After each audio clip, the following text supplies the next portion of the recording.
नुकतीच अंबरनाथ नगर परिषदेची निवडणूक झाली, ज्यामध्ये शिंदे गटाच्या माध्यमातून निवडून आलेले विकास सोमेश्वर यांनी आपल्या कार्याचा धडाका सुरू केलेला आहे। त्यांच्या प्रभागामध्ये स्वच्छता जास्तीत जास्त स्वच्छता व्हावी यासाठी त्यांना तिथे 5 ते 9 ते 10 हे सफाई कर्मचारी हवे असताना तिथे फक्त 6-7च सफाई कर्मचारी आहेत आणि जे कर्मचारी आहेत ते देखील तिथे उपस्थित नसल्यामुळे त्यांनी महानगरपालिकेच्या शासनाला निवेदन दिले आहे की लवकरच या प्रभागामध्ये स्वच्छतेसाठी जास्तीत जास्त कामगार देण्यात यावे आणि जे कोणी कामगार आहेत त्यामधील देखील अनेक कामगार हे विविध कार्यालयामध्ये बसून असतात, अर्थात दुसऱ्या प्रभागामध्ये शासनाच्या दुसऱ्या कार्यालयामध्ये असतात।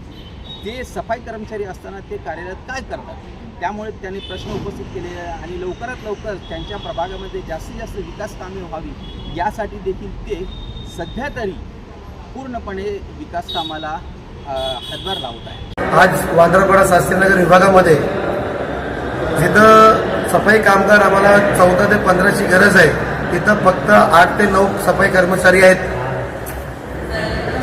ज्या नगरपालिकामध्ये झाडू खात्यामध्ये ज्यांची भरती झालेली आहे, सफाई कामगार म्हणून ज्यांची भरती झालेली आहे, त्या नगरपालिकेमध्ये कुठेतरी 50 ते 60 लोक स्टाफमध्ये कामाला आहे।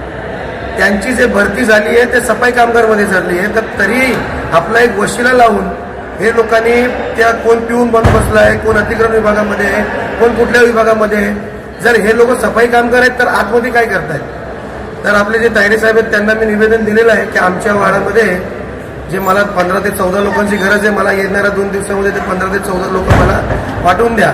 तर त्यांचं असं म्हणणं आहे की काही लोकांचं वारस हकदारामुळे काही लोकांची भरती अजून व्हायची बाकी आहे, ते वारस हकदार जेव्हा होईल तेव्हाची गोष्ट आहे। पण सध्या नगरपालिकेमध्ये 50 ते 60 लोक स्टाफ म्हणून पिऊन म्हणून काम करतायत। कोण पिऊन आहे तर कोण कोणाचा असिस्टंट आहे तर कोण अतिक्रमण विभागामध्ये। ज्यांना ज्याची गरज आहे तिथं तुम्ही त्याला पाठवायला पाहिजे। आज माझा वार्ड 8200 लोकांचा आहे, त्यामध्ये 8 लोक सफाई कामगार आहेत, म्हणजे 1000 माणसावर फक्त एक सफाई कर्मचारी। देव सर्व सफाई कर्मचारी किती काम करणार? एवढी गटारं आहेत, एवढे रस्ते आहेत, एवढं साफसफाई करण्यासाठी कचऱ्याचा ढिगार आहे। तर हे सगळं मुद्दा घेऊन या साहेबांना मी आता निवेदन दिलेलं आहे का नगरसेवकाचं काम असतोय नळ, रस्ता, गटार, पाणी। तर आज आपण आरोग्य जो मुख्य मुद्दा त्या मुख्य मुद्दा इथं मांडलेला आहे मी, त्या येणाऱ्या दिवसामध्ये त्याचं मला माणसं वाढवून द्या आणि जे लोकांना AC मध्ये बसण्याची सवय झालेली आहे त्या लोकांना बाहेर काढा, नाहीतर आम्ही जेव्हा इथं बसायला येऊ नगरसेवक म्हणून आम्हाला जेव्हा खुर्ची भेटणार तर मी हाताशी धरून त्यांना बाहेर काढणार।